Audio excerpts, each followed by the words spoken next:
The high desert wind was a razor carving through the canyons of the San Teresa Pass. It carried the grit of 1,000 sun-scorched miles, and the promise of a violence as old as the rocks themselves. The stagecoach, a lumbering beast of scarred timber and faded red paint, rattled along the narrow track, its iron-rimmed wheels grinding against stone. Inside, the 4 passengers were shaken like dried beans in a jar. A portly banker from Santa Fe, sweating through his woolen suit, clutched a leather satchel to his chest. Beside him, a young woman in a prim bonnet stared out at the blur of ochre and sagebrush, her knuckles white where she gripped the seat. Across from them sat a preacher, his eyes closed in what might have been prayer or simply exhaustion, and a man whose face was a roadmap of hard living, his calloused hands resting on his knees. The air was thick with the dust kicked up by the 6-horse team and the cloying scent of nervous perspiration. The rhythmic crack of the driver's whip was the only sound that broke the monotony of the journey, a steady heartbeat counting down to an unforeseen end. It came without warning. A single sharp rifle shot echoed from the cliff tops, a sound so clean and final it seemed to split the sky. The lead horse screamed and stumbled its cry, a terrible gurgling shriek that was cut short as the whole team tangled in their harnesses. The coach lurched violently, throwing the passengers against one another, before tipping into a gut-wrenching halt, its left wheels sinking deep into the soft shoulder of the road. Before the dust had even settled, they descended. 6 riders materializing from the shimmering heat haze like phantoms. They wore long, dun-colored dusters that blended with the landscape, and their faces were obscured by bandanas. They moved with a silent, unnerving efficiency that spoke not of desperation, but of discipline. There were no wild whoops or chaotic threats. There was only a chilling, methodical purpose. The driver and the guard on top, a shotgun still clutched in his hands, were ordered down. They complied without argument, and their faces pale with the understanding that they were outmatched. The leader of the gang dismounted his boots, landing softly in the dust. He was taller than the others, his movements possessing a liquid grace that belied his size. While his men kept their rifles trained on the petrified crew and passengers, he walked calmly to the coach door and pulled it open. His eyes, visible above the dark bandana, were the color of a winter sky, cold, clear, and utterly devoid of mercy. They swept over the terrified occupants, dismissing the preacher, the woman, and the weathered traveler before settling on the banker. "The satchel," the leader said. His voice was not the gravelly bark of a common highwayman. It was measured, intelligent, and laced with a bitterness that seemed to poison the air. The banker, trembling, shoved the satchel forward. "Take it. It's all there. The Union Pacific payroll." The leader didn't even glance at the bag. He left it on the floor, his gaze unwavering. "I'm not here for the railroad's money, Mr. Abernathy. I'm here for yours." Abernathy's face went slack with confusion. "Mine? I have nothing of value on me, I swear it." "You lie." The man said the words, cutting through the tension. He stepped into the coach, the scent of leather and gunpowder filling the cramped space. He reached out, not with aggression, but with a terrifying precision, and his fingers brushed the banker's waistcoat. "You carry a piece, a silver locket on a chain, a family heirloom you told a lady friend in a Santa Fe saloon. You never take it off." The banker's breath hitched. His hand flew instinctively to his chest, covering the small bulge beneath his shirt. The leader's eyes narrowed. "Give it to me." It's just a trinket," Abernathy stammered, his voice cracking. "It has no value." "Its value is not measured in gold," the leader replied, his voice dropping to a venomous whisper. He leaned in closer, and for the first time, a flicker of raw emotion broke through his controlled exterior. "It is measured in memory." Now, with a choked sob, the banker fumbled beneath his shirt and pulled out the chain. Dangling from it was a small, ornate silver locket tarnished with age. It was oval-shaped with a delicate etching of a soaring eagle on its surface, the letter V intricately carved below it. The leader took it, his gloved fingers closing around the metal as if it were a living thing. He didn't open it. He simply stood there for a long moment, the locket concealed in his fist, his shoulders tensed. The world seemed to hold its breath. Then, just as quickly as it had begun, it was over. He backed out of the coach, his movements fluid and silent. "We're done here," he called to his men. He gave the stunned passengers one last lingering look. His cold eyes seemed to be searching for someone who wasn't there, a flicker of disappointment crossing his features before it was masked once more by cold resolve. As he mounted his horse, a name spoken so softly it was almost stolen by the wind drifted back towards the coach. A single word, heavy with a history of fire and blood. Vance. The riders spurred their horses, melting back into the canyons, from which they came, leaving behind a stalled stagecoach, a terrified group of strangers, and a payroll that nobody wanted. They left behind a mystery that began and ended with a small silver locket, an object that was about to drag a ghost from her grave and set the entire territory ablaze. 20 miles north, where the desert gave way to the sparse grasslands at the foot of the Redemption Mountains, Ilara Vance worked the earth. Her homestead was a modest affair, a small sturdy cabin built of rough-hewn pine, a fenced-in corral holding a single stoic mare, and a patch of stubborn ground she was determined to turn into a garden.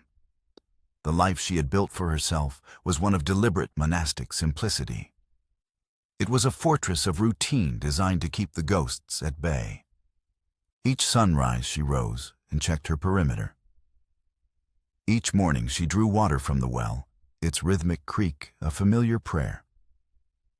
Each afternoon she mended fences or tended to her horse, her movements economical and precise. She was a woman whittled down to her essential self. Her face, framed by dark hair usually tied back in a practical braid, was etched with a premature severity. Her eyes, the color of moss and shadow, missed nothing. They held the weary vigilance of a soldier who knows the war is never truly over. 5 years had passed since she had turned in her badge and her Colt peacemaker, leaving the Pinkerton National Detective Agency behind. She had been their star agent, a legend whispered about in saloons and law offices from Chicago to San Francisco. Vance, they'd say, can track a whisper through a hurricane. Her father, the decorated and celebrated Captain Marcus.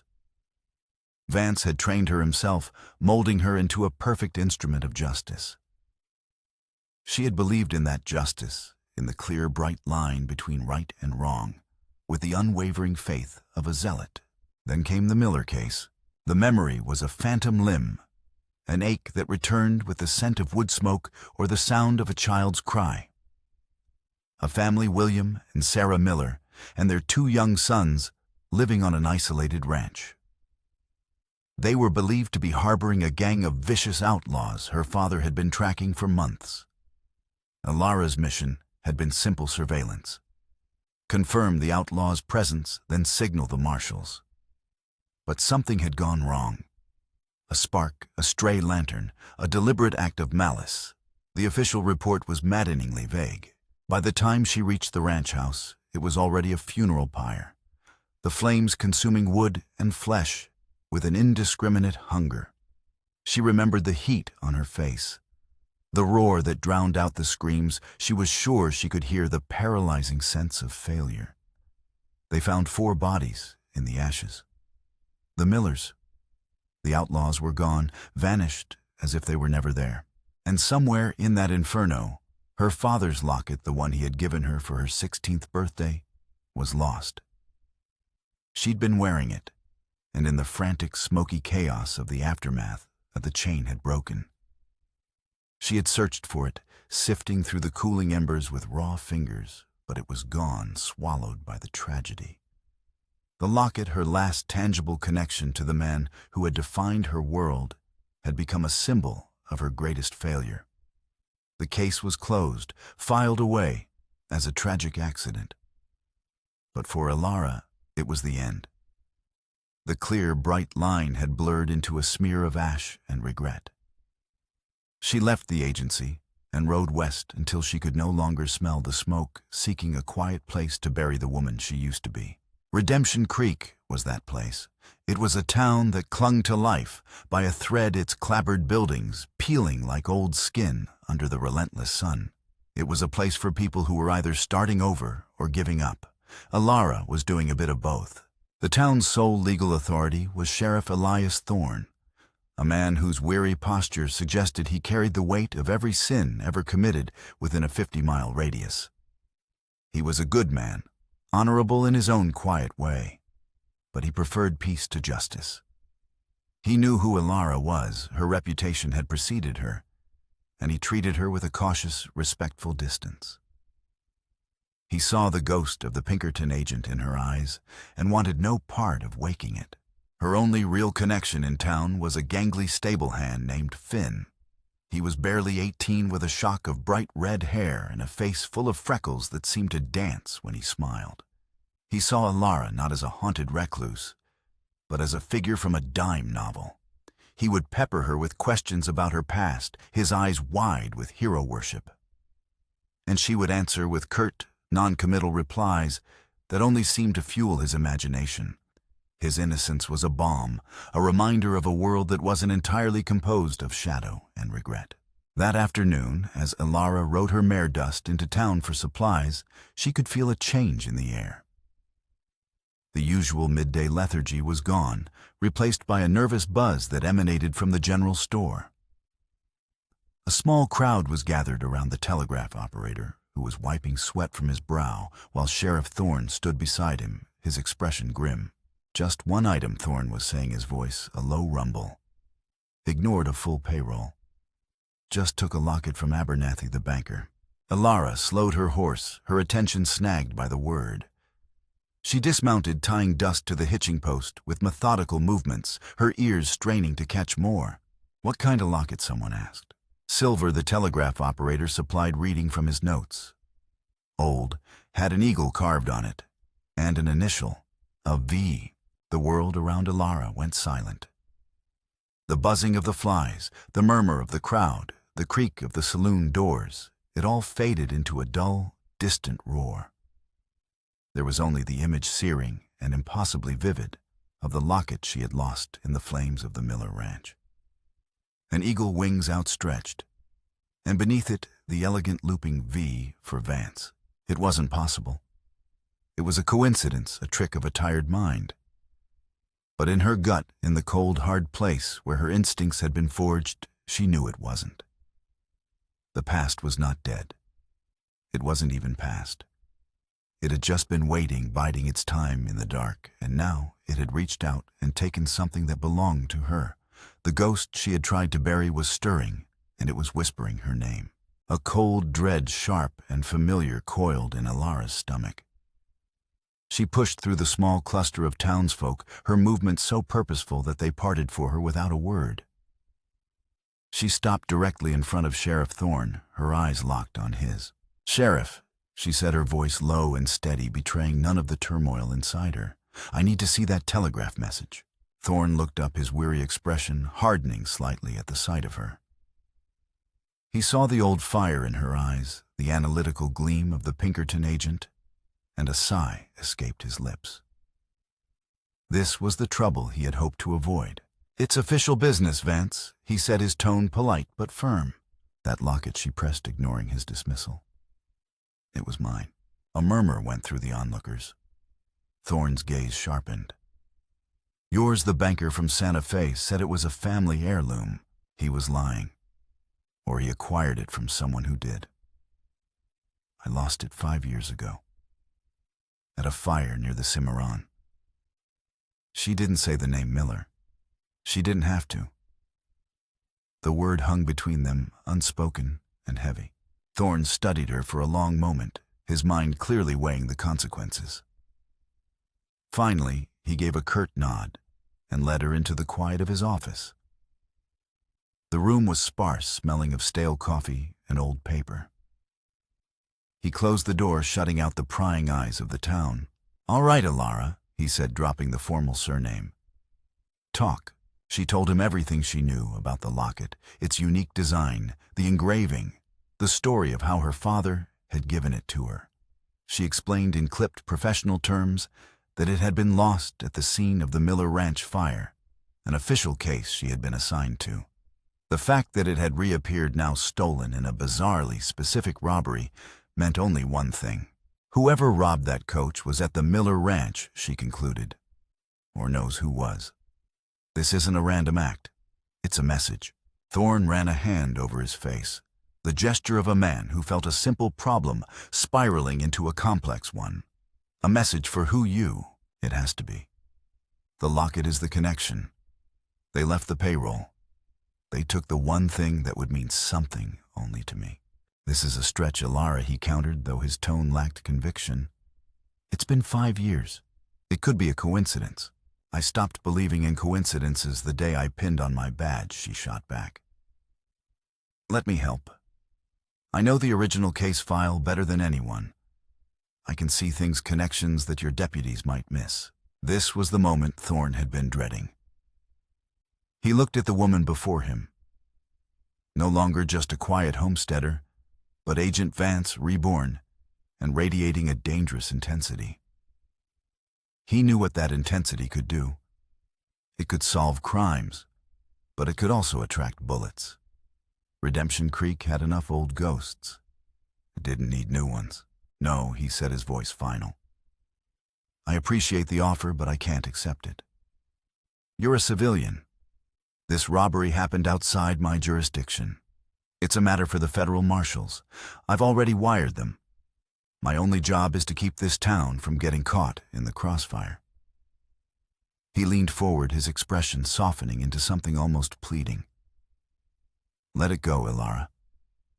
You found your peace here. Don't go digging up graves. Yours or anyone else's. His words were meant to be a kindness, a shield. But to Alara, they were a cage. He was dismissing her, sidelining her from the one thing that had clawed its way out of her past and into her present. The fire, the locket, the unanswered questions, they weren't just a case. They were a part of her. To be told to stand aside felt like being told not to breathe. She met his gaze, her own eyes, turning hard as flint. Thank you for your time, Sheriff, she said, her voice devoid of warmth. She turned and walked out of the office, her back ramrod straight. She knew Thorne was right in his own way. She had come here for peace, but the robbery had taught her a brutal lesson. Peace was not something you could find. It was something you had to make, and making it often required a fight. The law had its procedures, its jurisdictions, its slow, grinding wheels. Alara Vance had only her instincts, and a promise she had made to herself over the embers of the Miller Ranch, that she would one day understand what truly happened that night. The sheriff had drawn a line in the dust. As Alara untied her mare, her decision was made. She would cross it. She would conduct her own investigation quietly and covertly. She would follow the trail of the silver locket wherever it led. She was no longer a Pinkerton, but the skills they had taught her were tools, and they were as sharp as ever. She would be a ghost moving through the shadows of the law, hunting a man who had stolen a piece of her past. As she rode out of town, she didn't see young Finn watching her from the stable doors, his expression a mixture of awe and concern. She didn't see Sheriff Thorne standing in the window of his office, a deep furrow in his brow. Her focus was singular, narrowed to a single point on the horizon. The man with the winter sky eyes was out there, and he had something of hers. She was going to get it back. Alara began where all investigations began, with what was known. The stagecoach had been ambushed in the San Teresa Pass. The first step was to see the scene for herself before the wind, and the scavengers erased what little story the ground had to tell. She rode out at dawn the next day, avoiding the main road, her mare picking a careful path through the rocky arroyos that ran parallel to it. The site of the robbery was unmistakable. The deep ruts where the coach had veered off the road were still visible, as were the scuffed prints of at least a half-dozen horses. The deputies from the next county had already been there and gone, leaving behind a place that felt picked over and sterile. But Alara was looking for the details they would have missed. She dismounted and began a slow, spiraling search, her eyes scanning every inch of the ground. For an hour she found nothing. Then, tucked beneath a scrubby mesquite bush a dozen yards from the road, her eyes caught it. A single spent rifle cartridge. She picked it up carefully. It was a .44-40 caliber, common enough. But as she turned it over in her palm, she noticed a small, distinctive scratch near the primer. It was a mark left by a faulty firing pin, a unique signature. It was a long shot, but it was something. Her next stop was the telegraph office in the neighboring town of Harmony, a bustling little hub for the railway. She needed the full incident report and, more importantly, the witness statements. Posing as a journalist from the Denver Post, writing a piece on the perils of stagecoach travel, she charmed the harried deputy with a combination of focused questions and feigned journalistic naivety. He let her read the file. The banker Abernathy described the leader's voice as educated and his eyes as pale blue, almost gray. The other passengers confirmed the gang's chilling efficiency. But one detail mentioned by the preacher snagged her attention. Just before riding off, the leader had leaned down and traced a symbol in the dust, with his finger a simple circle, with a cross inside it. The preacher had thought it some kind of heathenish mark. To the deputies, it meant nothing. To Alara, it was a thunderclap. The circle cross was the mark of the regulators, a gang of mercenaries and thieves her father had pursued relentlessly nearly a decade ago. They were known for their discipline and their esoteric symbols. Most of them had been captured or killed. The official Pinkerton file, which she knew by heart, had listed them as disbanded. This was the first thread. Jedediah Kane, the man with the cold eyes, was either a former regulator or was using their methods to send a message. And that message was becoming clearer. The regulators were her father's enemies. The locket was her father's gift. The Miller case was her father's last assignment for her. Everything pointed back to him. Following this thread, Alara began a cat-and-mouse game across the territory. She knew she was being watched. Sometimes it was a subtle feeling, the prickling on the back of her neck, the unnatural silence of the birds on the trail. Other times, the evidence was more concrete. Arriving at an old contact's ranch, she'd find he'd been visited just hours before by a tall stranger asking questions about Marcus Vance. She found a dead crow laid carefully on her homestead's fence post, its wings arranged to mimic the circle cross symbol. Jedediah wasn't just running, he was leading her. He was leaving a trail of breadcrumbs, each one a piece of a puzzle steeped in her own history.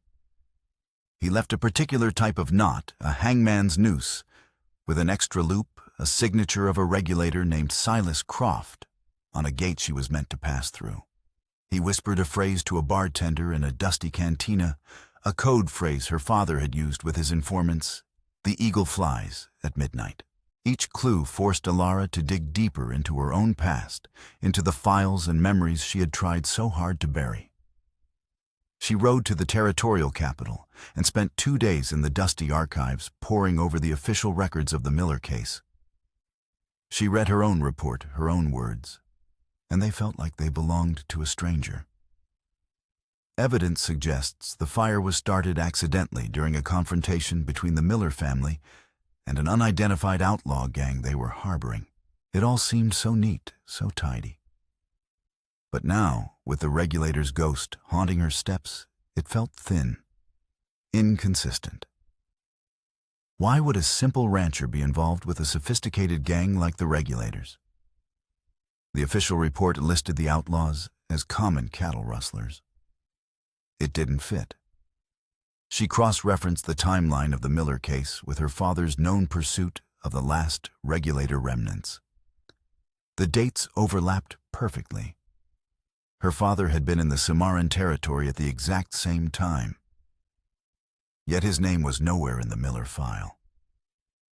It was as if he had been deliberately scrubbed from the record. Her investigation led her to a retired Pinkerton agent, a man named Caldwell, who had been her father's partner for 20 years. She found him living a quiet life, running a small freight business. He was old now, his hands gnarled with arthritis, but his eyes were still sharp. When she mentioned the Miller case, a shuttered look came over his face. "That was a bad business, Alara," he said, his voice raspy. "Bess left buried. Jedediah Kane is digging it up," she countered, laying out the evidence she'd gathered: the locket, the circle cross, the coded messages. "He's a regulator, or connected to them." "What weren't we told about that night?" Caldwell. The old man was silent for a long time, staring into the dregs of his coffee cup. "Your father." "Marcus was a great man," he began slowly. "A hero. But he was a man obsessed. The regulators, they weren't just a job to him. It was personal. They'd killed a friend of his years before. He wanted to wipe them off the face of the earth." "And the Millers," Alara pressed. "How were they involved?" Caldwell sighed, a sound heavy with the weight of years. "That's the part that never sat right with me. The official story was that William Miller was giving them shelter. But Miller had no record. He was an accountant before he tried his hand at ranching. A quiet, church-going man. It never made sense." He looked up at her, his eyes filled with a sad pity. "There were whispers, Alara, that the evidence linking Miller to the gang was thin. That your father pushed the case forward based on a single anonymous tip. He was so sure, so driven to get his man.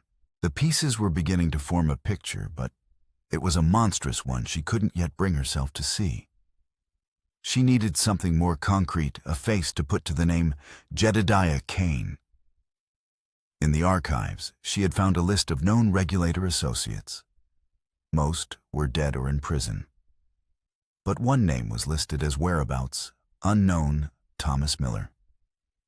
It was the name of William Miller's eldest son.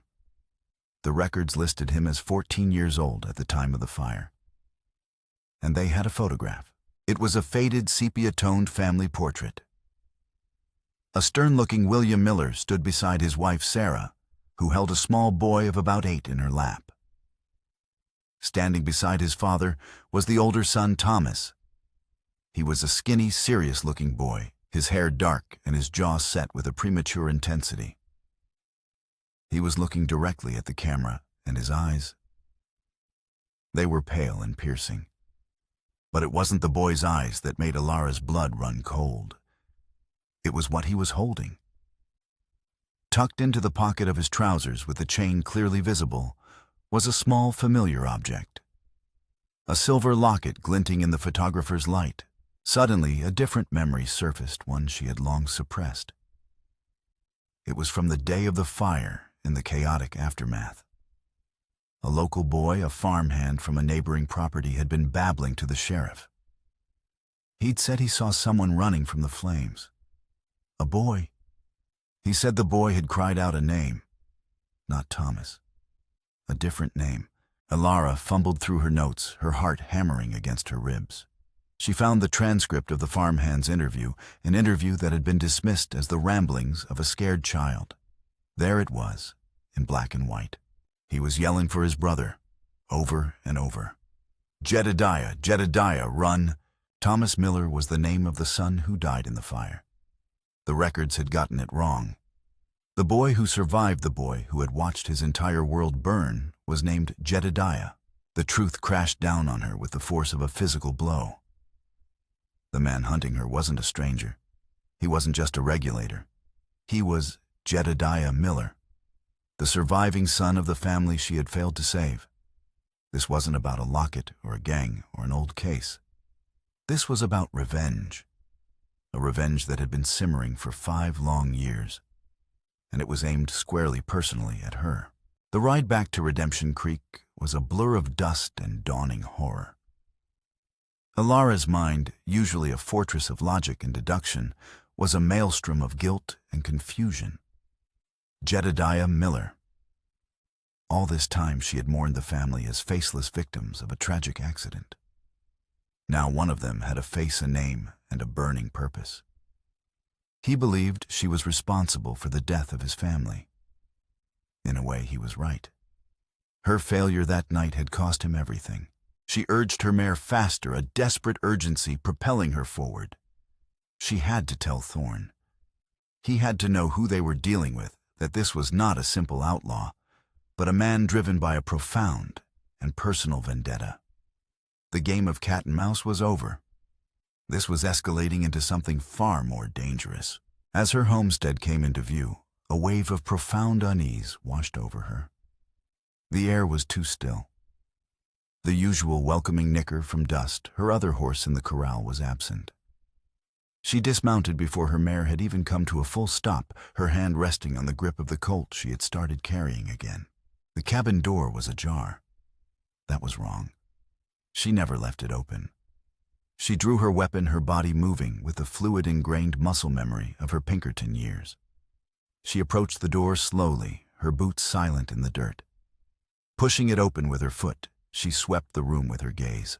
It was empty, but not undisturbed. A chair was overturned. On the simple wooden table in the center of the room, a single object had been placed. It was a child's worn, hand-carved toy soldier, its paint faded and chipped. It was the kind of thing a boy would carry in his pocket. Alara recognized it instantly from the Miller case file. It had been found in the pocket of the boy identified as Thomas Miller. Jedediah must have taken it from his brother's body before he fled.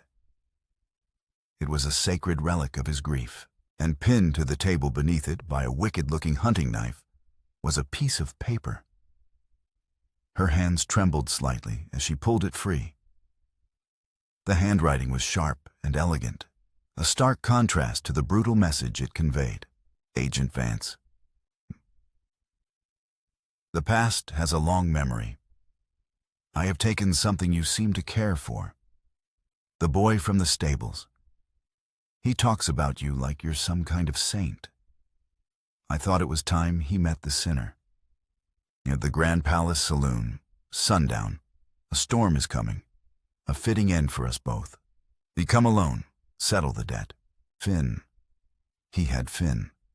The kind, innocent boy who saw a hero where there was only a failure. Jedediah had ripped a piece from her new life, from the fragile piece she had tried to build, and was using it as bait.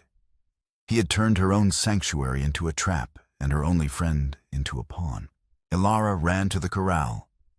Dust was gone. Jedediah had taken her horse, leaving Alara with a long walk or a tired mare. He was controlling every variable, forcing her onto his timetable, into his chosen arena. The sky to the west was already turning a bruised, ominous purple. The wind was picking up, carrying the smell of dust and ozone. The storm he'd mentioned was indeed coming. There was no time to get the sheriff. No time for a posse. This was exactly what Jedediah wanted her alone, stripped of any support. He had made the stakes intensely personal. It was no longer just about justice or the truth. It was about saving Finn. She saddled her remaining mare, her movements swift and efficient, her mind a cold, clear chamber of tactical thought. The guilt, the shock, the fear, she packed them all away. They were luxuries she could not afford. All that remained was the mission. The Grand Palace Saloon. Sundown. She checked her colt, the weight of it, a familiar and grim comfort in her hand. The ghost of Jedediah Miller had finally stepped out of the shadows, and he was calling her to a reckoning. The wind howled through Redemption Creek, a mournful, shrieking ghost. It tore at the loose shutters of the buildings and sent sheets of sand skittering down the deserted main street. The sky had turned the color of an old bruise, a churning mass of dark clouds that promised a deluge of dust, not rain. The townsfolk had already retreated indoors, barring their doors and shuttering their windows against the coming sandstorm. The world had been reduced to the narrow, windswept corridor of the street and the howl of the approaching tempest. The Grand Palace Saloon stood at the end of that street, its 2 stories looming like a tombstone. Its swinging doors, usually alive with movement and music, were still.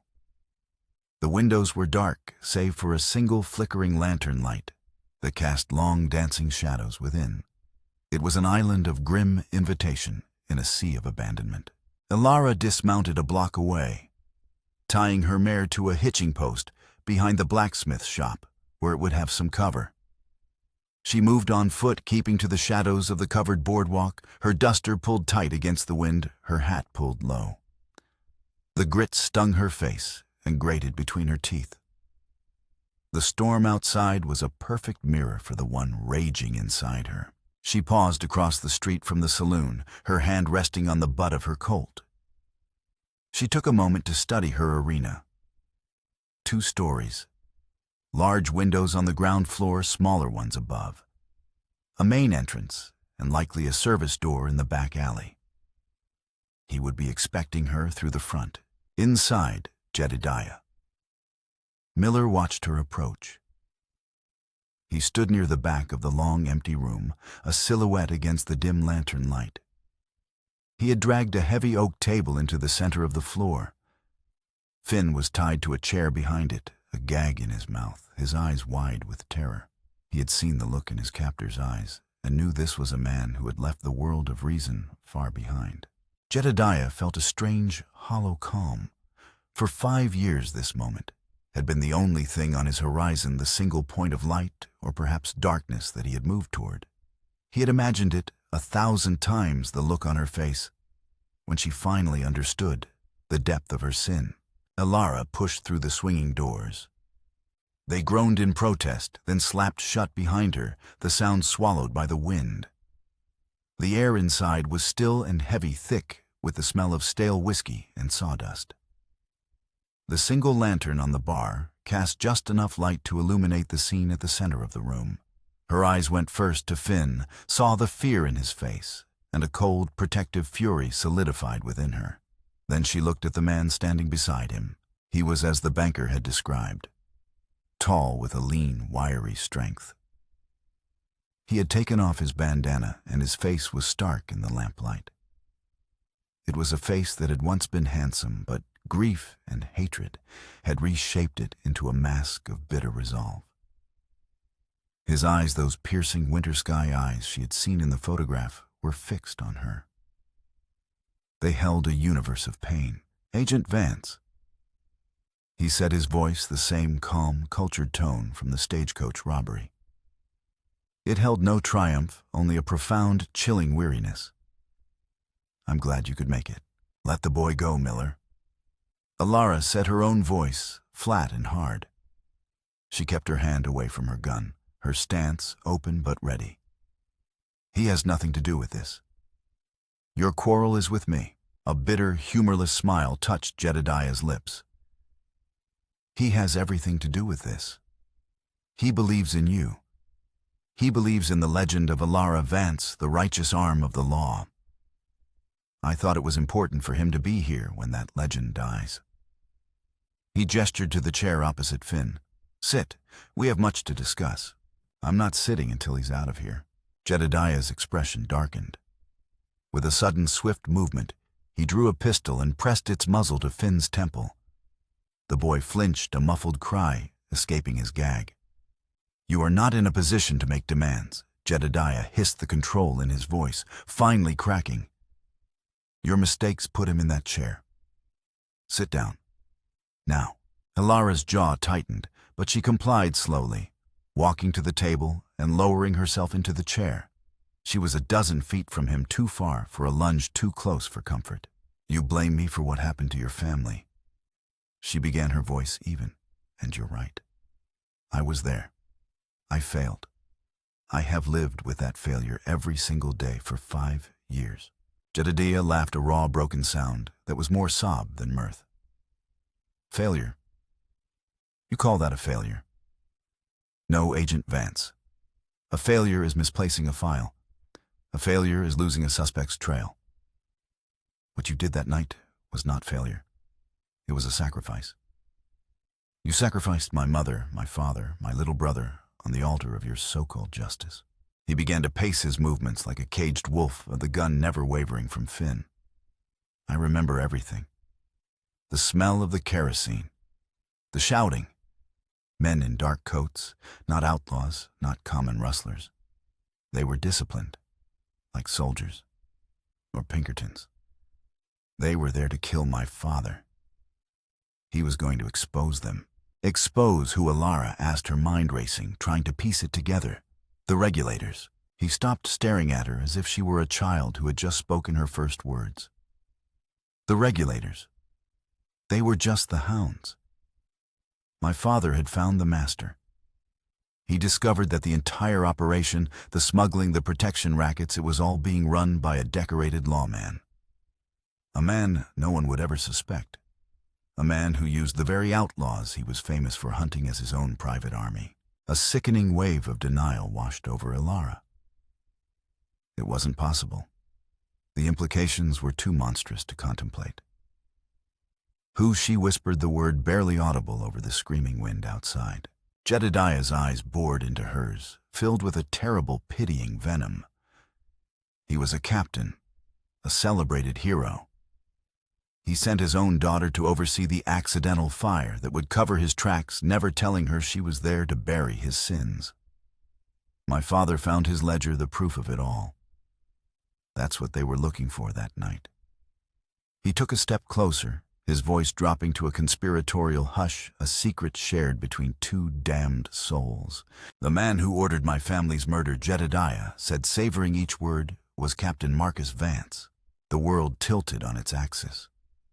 The floor seemed to fall away from beneath Alara's feet. Her father, her hero, the paragon of justice, the man whose approval she had sought her entire life.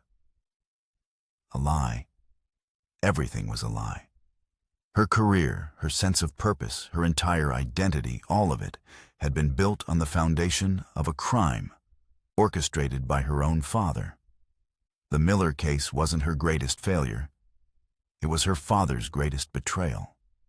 The locket wasn't just a memento. It was a brand marking her as the unwitting tool of a monster. The locket, she breathed the realization striking her. You took it because my father took it from one of your father's men in the struggle before they killed him. Jedediah roared, his composure finally shattering. It was the only thing I had left of that night. A piece of the man who destroyed my world. I wanted you to feel it, to feel the history in it, before I sent you to hell. In that moment of explosive emotion, his concentration wavered. The gun in his hand dipped a fraction of an inch. It was all Alara needed. She kicked the table with all her might. The heavy oak slammed into Jedediah's legs, throwing him off balance. In the same fluid motion, she drew her Colt. The saloon exploded with a deafening roar of gunfire. A shot from Jedediah's pistol went wide, splintering the wall behind her. Her own shot was true, aimed not to kill, but to disable. It struck him in the shoulder, spinning him around with the impact. He staggered back, his face a mask of shock and pain. But he brought his weapon back around. Alara fired again, the bullet kicking his pistol from his grasp. It clattered across the floorboards. She was on her feet, rounding the table, her gun trained on his chest. Behind her, Finn was struggling against his ropes, his eyes wide with a mixture of terror and awe. The storm outside raged, shaking the very foundations of the building, a symphony for the destruction of a life's worth of lies. Jedediah clutched his bleeding shoulder, a look of utter defeat on his face. The fire of vengeance in his eyes was gone, replaced by the empty, hollowed-out look of a man who had lost everything twice. "It's over, Jedediah." Alara said, her voice shaking but firm. She was no longer speaking to an antagonist, but to a fellow victim, another soul shattered by Marcus Vance's deceit. The fight was over. But the war, the one she would now have to wage against her own memory, her own name, had just begun. The sandstorm broke as suddenly as it had arrived. The wind died down to a weary sigh, and a fragile dust-choked light filtered through the saloon's grimy windows. The silence that fell was more profound than the noise it replaced, broken only by Jedediah's ragged breathing and the frantic sawing sound of Alara cutting through Finn's ropes with her knife. As soon as he was free, Finn stumbled away from the chair, rubbing his raw wrists and staring at Jedediah, who was now slumped against the bar, his face pale from blood loss. He looked at Alara, his expression a chaotic mix of gratitude and confusion. The hero he had imagined and the haunted woman before him were two different people, and he didn't know how to reconcile them. Alara offered no words of comfort. She was all business, her emotions locked away behind a wall of cold necessity. She tore a strip of cloth from a discarded tablecloth and fashioned a crude bandage for Jedediah's shoulder, cinching it tight to slow the bleeding. He didn't resist. The fight had gone out of him, leaving only an empty vessel of pain. "It's time to see the sheriff," she said, her voice flat. She marched him out of the saloon and down the street, which was now coated in a fine layer of reddish sand, like a fresh fall of alien snow. The town was slowly coming back to life, doors creaking open, faces peering out. They saw the legendary Alara Vance gun in hand, marching a wounded man toward the jail, with the stable boy trailing behind like a dazed puppy. It was a scene that would be told and retold, becoming another chapter in the town's folklore. Sheriff Thorne was sitting at his desk, a half-empty bottle of whiskey beside a stack of paperwork, when the door opened. He looked up and saw the trio, and the weary resignation on his face deepened. He had known her peace wouldn't last. Alara pushed Jedediah into a chair.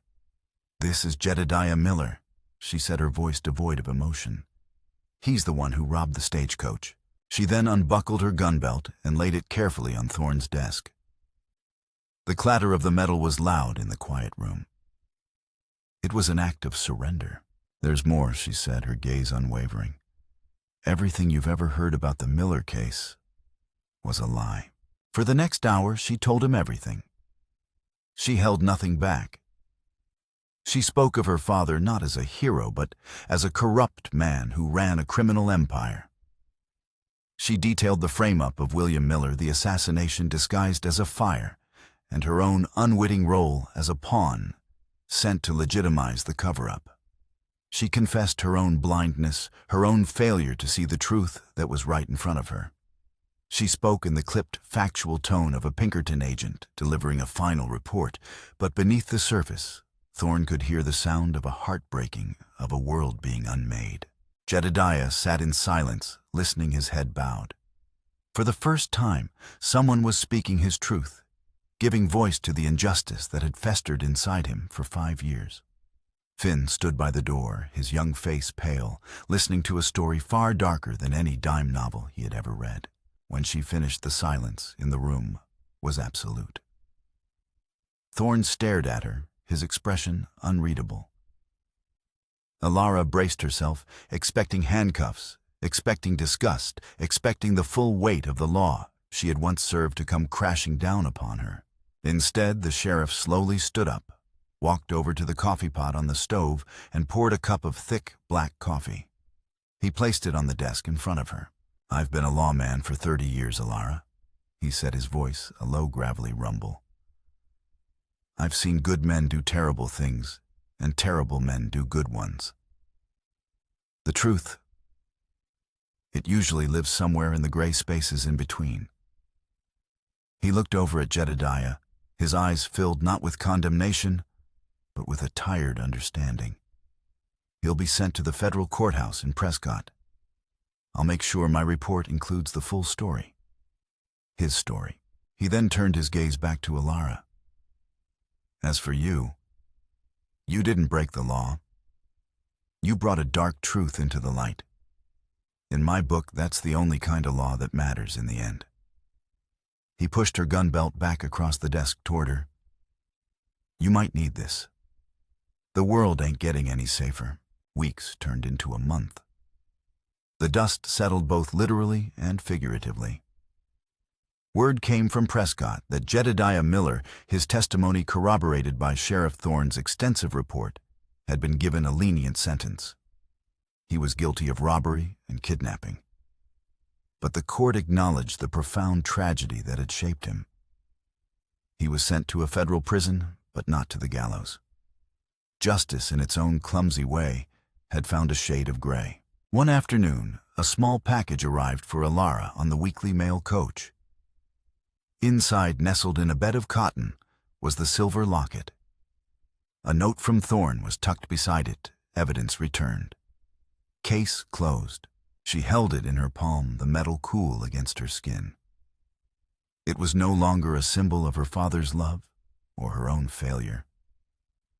It was a relic of a devastating lie, a testament to the man she never knew and the son he had created.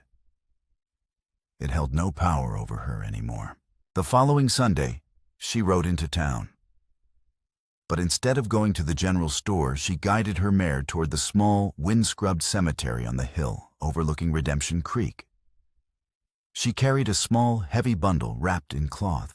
At the far edge of the cemetery, there was a new plot of land marked by a simple, freshly carved granite headstone. She had commissioned it herself, paying the stonemason with the last of her savings from her Pinkerton days. The inscription was plain, direct and true. The Miller family. William Sarah Thomas. Victims of a lie. May they find peace. She had deliberately left Jedediah's name off. His story wasn't over yet. She stood before the stone for a long time, the gentle breeze tugging at her braid. Then she knelt and unwrapped the bundle. It was the locket.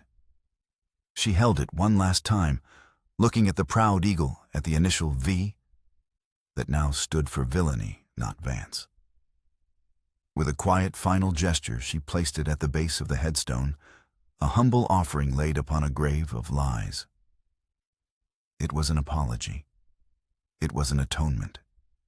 It was an ending. As she stood up, the weight that had settled in her soul 5 years ago in a field of ash finally lifted. She was not her father's daughter in sin. She was not the agent who had failed. She was just Alara, a woman standing on a hill under a wide, open sky. She turned her back on the grave, on the locket, on the past, and walked toward the quiet promise of Redemption Creek. The sun was setting, casting long shadows behind her. But for the first time in a very long time, she was facing the dawn.